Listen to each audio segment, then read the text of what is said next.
അടുത്തതായിട്ട് ഞാൻ പറഞ്ഞു 9 ഔഷധക്കൂട്ടുകൾ ഉണ്ട്. ഏതൊക്കെയാണ്?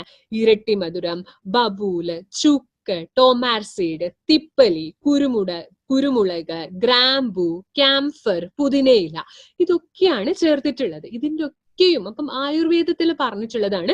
പല്ല് തേക്കുമ്പോൾ എന്ത് വെച്ചിട്ട് തേക്കണം എന്നുള്ളത് പറഞ്ഞിട്ടുണ്ട്. കടുതിക്ത കഷായകം വെച്ചിട്ടാണ്, അതായത് എരിവ്, ചവർപ്പ് ഉള്ള വസ്തുക്കളെ വെച്ചിട്ടാണ്, ട്വിഗ് അതായത് മരക്കഷ്ണം വെച്ചിട്ട് തേക്കണം എന്ന് പറഞ്ഞിട്ടുണ്ട്.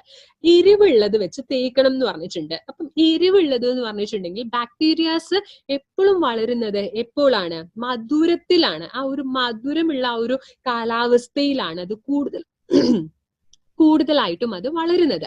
അതിനെതിരെയായിട്ടുള്ളതാണ് കടു, എരിവ്.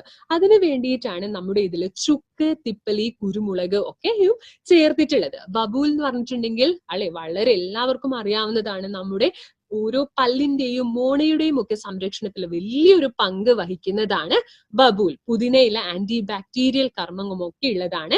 ഇരട്ടിമധുരവും അതേപോലെ ആന്റി ബാക്ടീരിയൽ കർമ്മങ്ങൾ ഉള്ളതാണ്. അതേപോലെ കുറച്ചുകൂടി തൊണ്ടയ്ക്കൊക്കെ കുറച്ചുകൂടി സൂത്തനിങ് ആയിട്ടുള്ളത് ആണ്. തൊണ്ടയുടെ കർമ്മമൊക്കെ നല്ല വോയിസ് ഒക്കെ സ്വരീയമായിട്ടുള്ളതാണ്. നല്ല വോയിസ് ഒക്കെ വരുന്നതിന് സഹായിക്കുന്നതായിട്ടും കൂടി ഉള്ളതാണ്.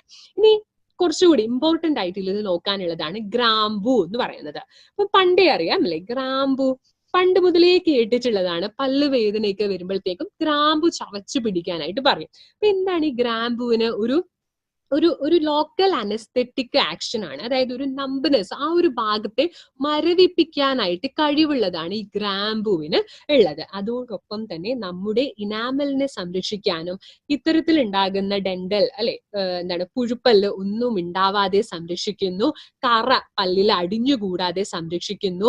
അസഹ്യമായിട്ടുള്ള ദുർഗന്ധമുള്ള ഒരു വായ്നാറ്റം ഒന്നും വരാതെ സംരക്ഷിക്കുന്നതാണ്. അതേപോലെ പല്ലില് ഒരു യെല്ലോയിഷ് ആയിട്ടുള്ളതോ അല്ലെങ്കിൽ ബ്ലാക്കിഷ് ആയിട്ടുള്ളതോ ഒന്നും സ്റ്റെയിൻ ഒന്നും വരാതെ സംരക്ഷിക്കുന്നു. അപ്പം എന്താണ്